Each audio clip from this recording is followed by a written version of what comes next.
helpful to watch this by video. So I was complaining to Yeshua at one point about, you know, why is this happening? Because I was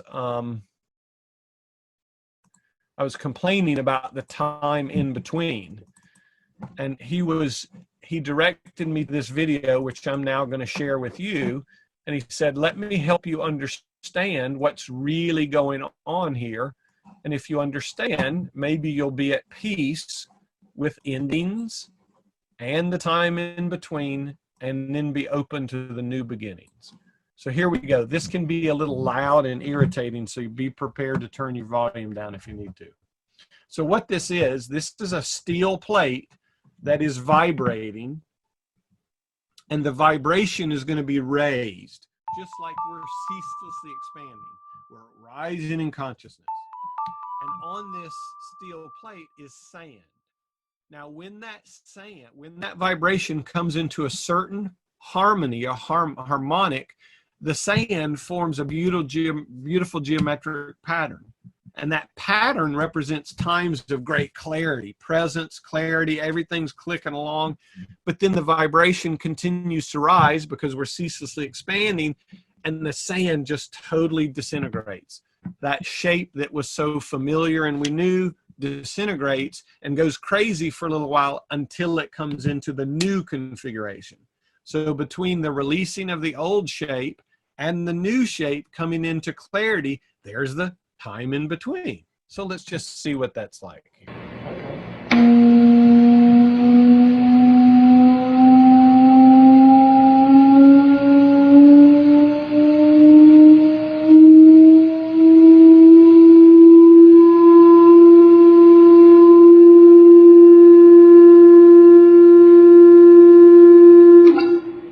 So see, when it hit a certain frequency, that shape came into form. That represents those times of clarity. Oh, I get it. Everything's clicking along. And as the vibration increases,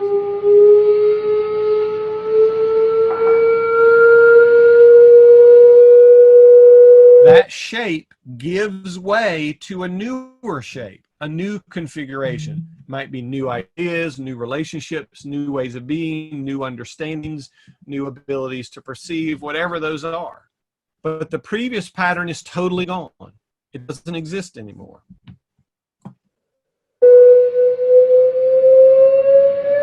Now this one, oh gosh, I'm starting to feel not like myself. I'm losing it. What's happened? Oh my God, I'm going backwards. Oh, now I get it.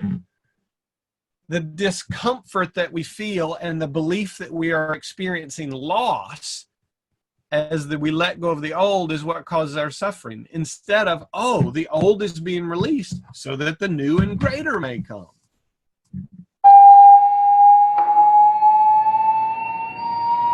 Hey, Cindy, do you know what the next configuration is going to be? Not a clue. So why do we worry about the future? Why do we try and plan for the future?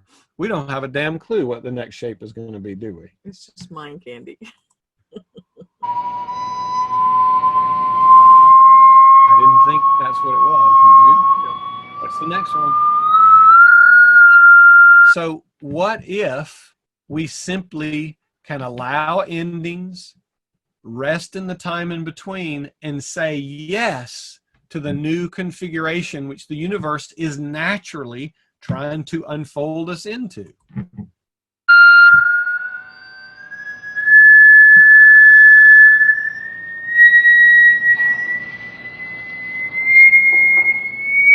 That's a pretty one, isn't it? Mm-hmm.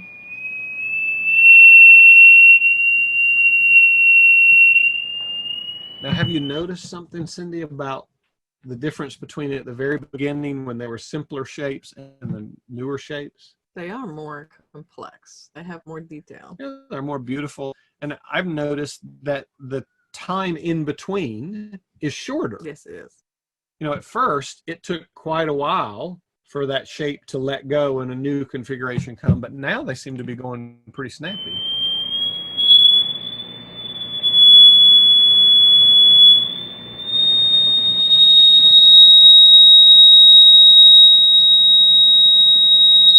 That's a pretty one. Yeah, I didn't see that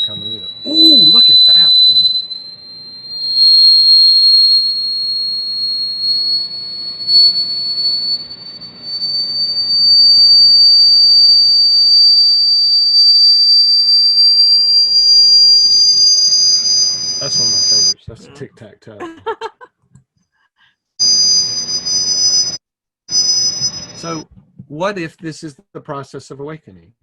We're ceaselessly being awoken to more and more and more, greater and greater and greater.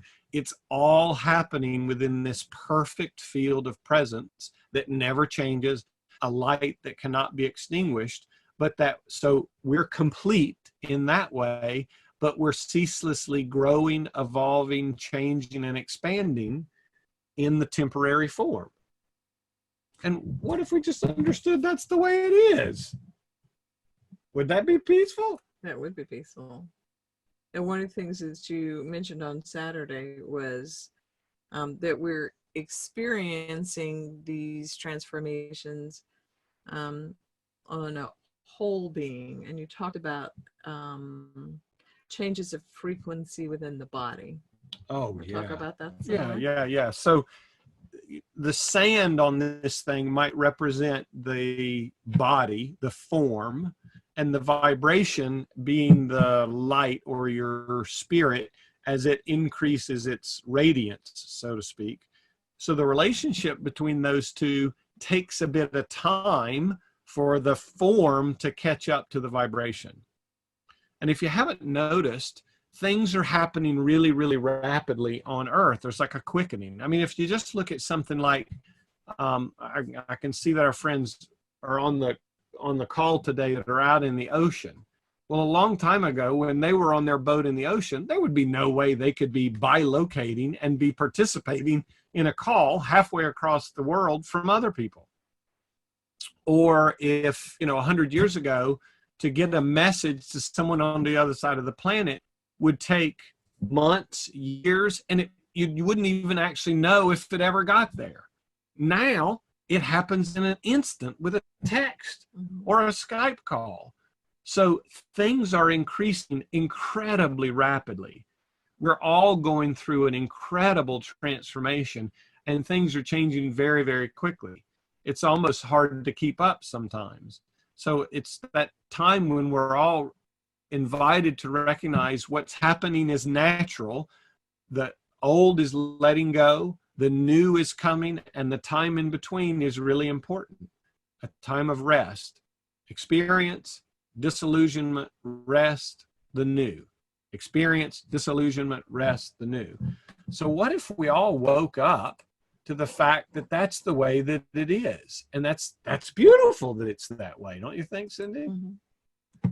So rather than fighting that discomfort that comes and using our spiritual thinking to say, oh, well, I'm doing something wrong because I feel disoriented, or I'm sick and the body's purging, it's releasing something, instead of using the time in between and change to mean we're wrong, what if that meant we're expanding, we're awakening more and more, we're growing? We could welcome the endings, the time in between, the death, to use Yeshua's crucifixion, since this is Easter week, the time in between in the tomb as a time of rest and anticipation of the new, and then the resurrection being reborn into a new state of consciousness.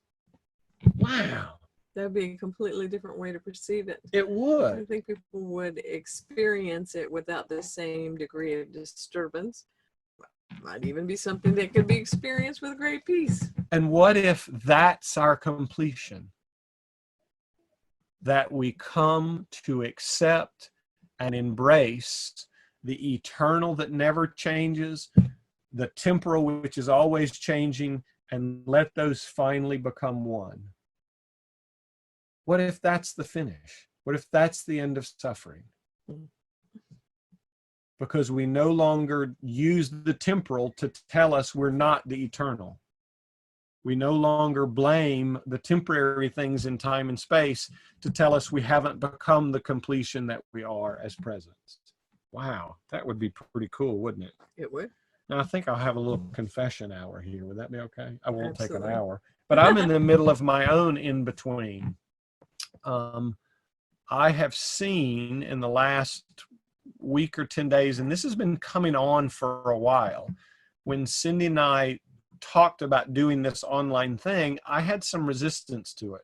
And I've had some resistance to some other sharing, teaching kind of stuff. And I've seen within my own being a multi-incarnational pattern of using teaching to determine my worth, using service to determine my level of spirituality, using service to limit my eternal self, as I would be willing to take on thought systems that I was teaching, or shared beliefs with others in order to be in community so that I wouldn't feel alone. So all of that was part of, and what I would say now that I can see clearly, it was tainting my teaching. It was tainting my service, because it wasn't truly from a place of freedom. It was from a place of, I need something from this. I'm taking a sense of identity away from it. So that I've seen, and of course, when you see this kind of stuff, nah, I won't keep that anymore. Thank you very much. What an interesting way to play this thing out. But I don't know what comes after, because I haven't experienced what comes after. I haven't experienced service in a way that's not in the way that was driving me unconsciously before.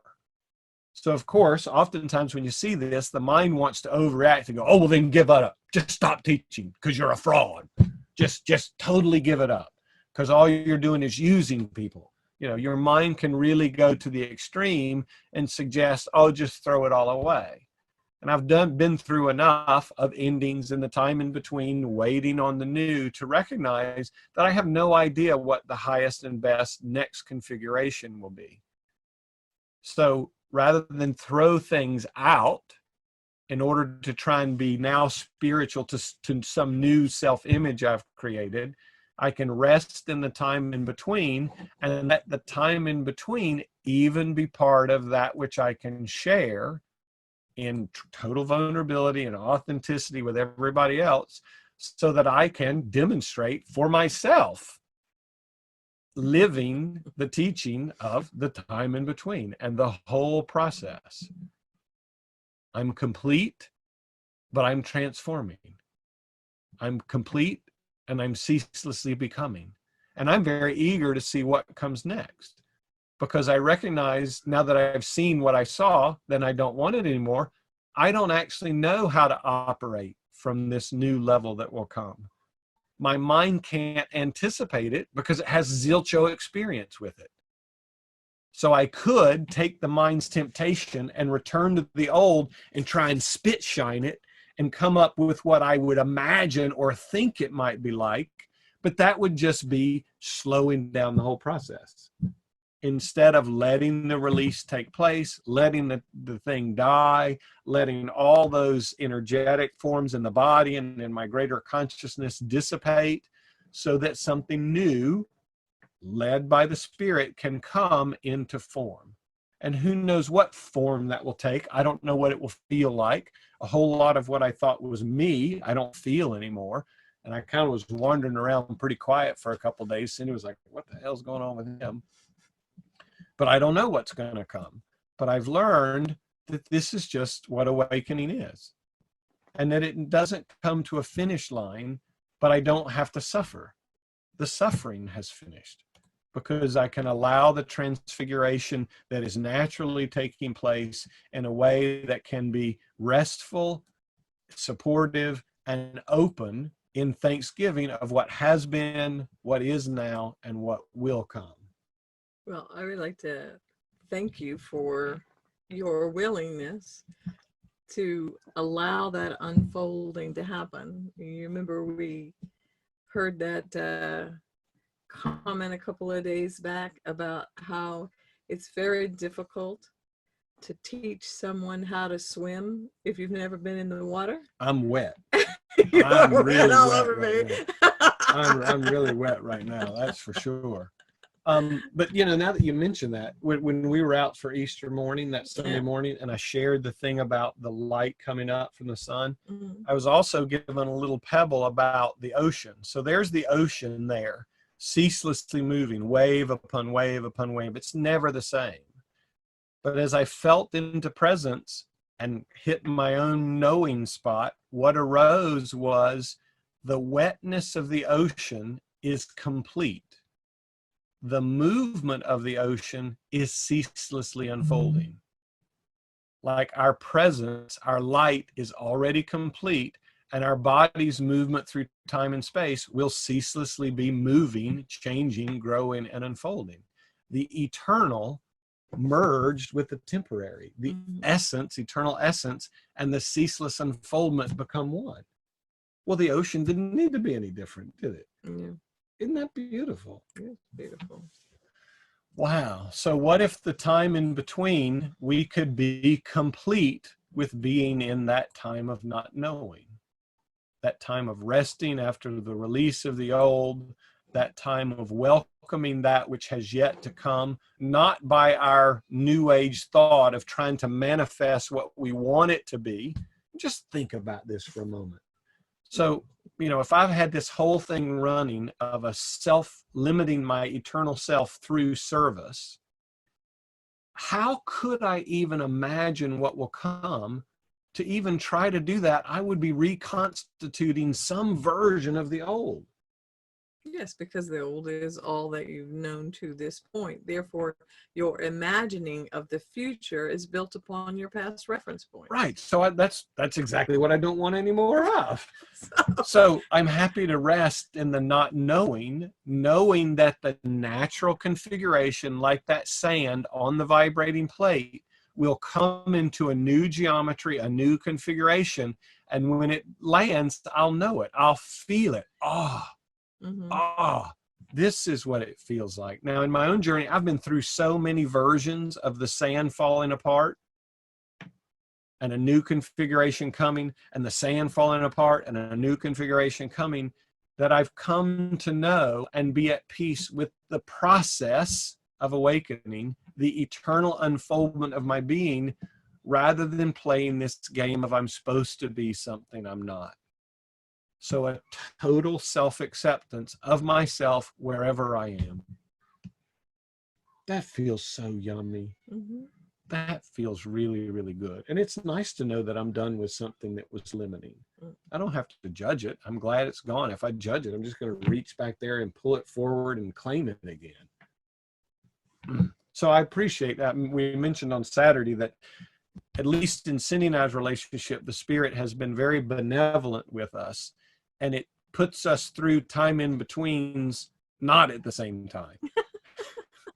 So one of us tends to be able to kind of hold a presence while the other one seems to be totally falling apart. And we can give that other one space. We can give them counsel. We can serve as a mirror to remind them of this eternal and the temporal merged as one.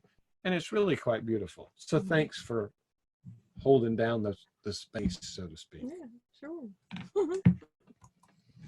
So let's see.